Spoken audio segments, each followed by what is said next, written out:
સુરતમાં ભર ઉનાળે ચોમાસા જેવી સ્થિતિ સર્જાઈ છે। અડાજણ વિસ્તારમાં પાણીની લાઇનમાં ભંગાણ થતા હજારો લીટર પાણી રસ્તા ઉપર વેડફાઈ ગયું હતું। એક તરફ શહેરમાં પાણી બચાવવાની અપીલ કરવામાં આવે છે તો બીજી તરફ તંત્રની બેદરકારીને કારણે પીવાના પાણીનો પણ આ રીતે બેફામ વેડફાટ થતા સ્થાનિકોમાં રોષ જોવા મળી રહ્યો છે। સુરતના અડાજણ વિસ્તારમાં પાણીની લાઇનને કારણે કરાયેલા ખોદકામ બાદ લાઇનમાં ભંગાણ સર્જાયું હતું। ભંગાણ થતાં જ મોટી માત્રામાં પાણી રસ્તા ઉપર ફરી વળ્યું હતું અને આખો વિસ્તાર પાણી થઈ ગયો હતો। રસ્તા ઉપર પાણી ભરાઈ જતા વાહન ચાલકો અને રાહદારીઓને અવરજવરમાં ભારે હાલાકીનો સામનો કરવો પડ્યો હતો।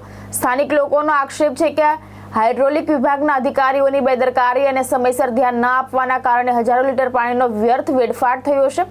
ભર ઉનાળે એક તરફ પાણીની કિંમત વધી રહી છે ત્યારે બીજી તરફ તંત્રના આ ખાડા કાંડની નીતિ સામે લોકોમાં નારાજગી જોવા મળી રહી છે। સ્થાનિકોએ માંગ કરી છે કે લાઇનનું તાત્કાલિક સમારકામ કરી જવાબદાર અધિકારીઓ સામે કાર્યવાહી કરવામાં આવે। ભાવેશ ઉપાધ્યાય, દ્રષ્ટિકોણ ન્યૂઝ, સુરત।